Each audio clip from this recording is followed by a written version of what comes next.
Hi, എല്ലാവർക്കും നമസ്കാരം. എന്നാൽ അടുപ്പെല്ലാം കൂട്ടിയിട്ടൊന്ന് പരിപാടി എന്നല്ലേ, ഒരു ചെറിയ പരിപ്രഥമൻ വെക്കേണ്ട പരിപാടിയാണ് കേട്ടോ. അപ്പോൾ പരിപ്രഥമൻ വെക്കാൻ വേണ്ടിയിട്ട് ചെറിയ ഉരുളി അത് കഴുകിയിട്ട് അടുപ്പത്ത് വെച്ചു.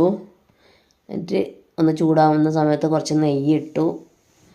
അതിലേക്ക് പരിപ്പ് ഇട്ടിട്ട് ഒന്ന് വറുത്തെടുക്കണം. അപ്പം ഇന്ന് പായസം വെക്കാൻ എല്ലാവരും ഉണ്ട് കേട്ടോ. ചെറുവത്തൂരിന്നാണ് വെക്കുന്നത്. അപ്പോൾ ഏച്ചിയുടെ മോൻ കണ്ണനാണ് ഇപ്പോൾ ആ പരിപ്പ് ഇളക്കിക്കൊണ്ട് നിൽക്കുന്നത്.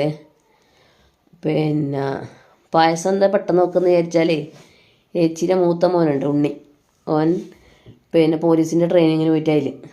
അപ്പോൾ ഒരു PSC പരീക്ഷ ഉണ്ടായതുകൊണ്ട് വൈകുന്നേരം ഇന്ന് വരും. നാളെ രാവിലെ പരീക്ഷയ്ക്ക് പോയിട്ട് പിന്നെ അയിമൽ തന്നെ ട്രെയിനിങ്ങിൻ്റെ അടുത്തേക്ക് പോലാണ്. അപ്പോൾ ഒരു പായസം നല്ല ഇഷ്ടമാണ്.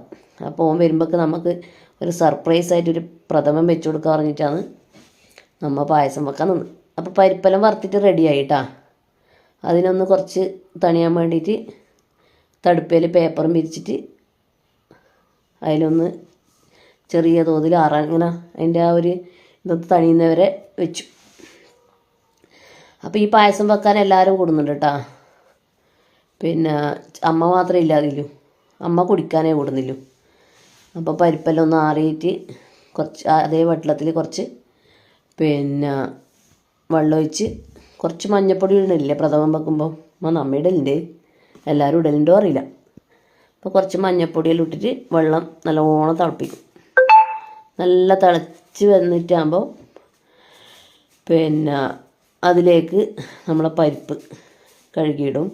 ഇതെന്നറിയാം, ഇത് സാബൂനരി ഞാൻ പിന്നെ ഗ്യാസിൽ കൊണ്ടുപോയിട്ട് കുറച്ച് വെള്ളം തിളപ്പിച്ചിട്ട് അതിൽ ഇട്ട് വെക്കലാണ് കേട്ടോ. തിളച്ച വെള്ളത്തിലിട്ടിട്ട് അവിടെ പൊത്തി വെക്കും.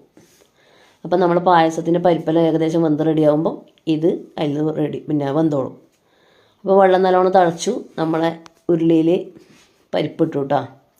ഈ പരിപ്പിട്ടിട്ട് നല്ലോണം പരിപ്പൊന്ന് വേവണം. കുറച്ച് സമയം എടുക്കും പരിപ്പ് വേവാൻ വേണ്ടിയിട്ട്. പിന്നെ ഇല്ല പണിയെന്ന് പറഞ്ഞാൽ പിന്നെ നമ്മളെ ബെല്ലം ഇട്ടിട്ട് ഇങ്ങനെ ഇളക്കലാന്ന് പിന്നെ പണി. അത് കുറേ സമയം ഇളക്കിയാലും ആവില്ല പറയും. ഉണ്ണിയേട്ടൻ പറയും ആയിട്ടാ പറഞ്ഞുകൊണ്ട് പോകും. അത് ശരിക്കും ഇളകിയിട്ട് ഇങ്ങനെ കയ്യിലിൻ്റെ മീത്തലേ ഇങ്ങനെ ഉറ്റാണ്ട് ഇങ്ങനെ സ്ലോപ്പായിട്ട് പോകണമെന്നെല്ലാം പറയും. അപ്പം മത്സരിച്ചിട്ട് കണ്ണൻ ഇളക്കുമെന്ന് പറഞ്ഞുകൊണ്ട് തന്നെയാണ് ഇന്ന് പായസം വെക്കാൻ നിന്നിനെ. എനിക്ക് ഇളക്കാൻ കഴിയില്ല പറഞ്ഞു. അപ്പം കണ്ണനാന്ന് ജോറായിട്ട് ഇളക്കുന്നുണ്ട് കേട്ടോ പായസം. പായസം ഇളക്കി ആവാനാകുമ്പോൾ കുറച്ച് നെയ്യ് ഒഴിച്ചിട്ട് ഉണ്ണിയേട്ടനത് നോക്കലേ. അത് നോക്കിയിട്ട് അതായിട്ടില്ലെങ്കിൽ പിന്നെയും ഇളക്കിപ്പിച്ചുകൊണ്ട് നിൽക്കും. അപ്പോൾ ഇപ്പം റെഡി ആയിട്ടുണ്ട്. അപ്പോൾ അതിൽ കുറച്ച് പാൽ ഒഴിച്ചു.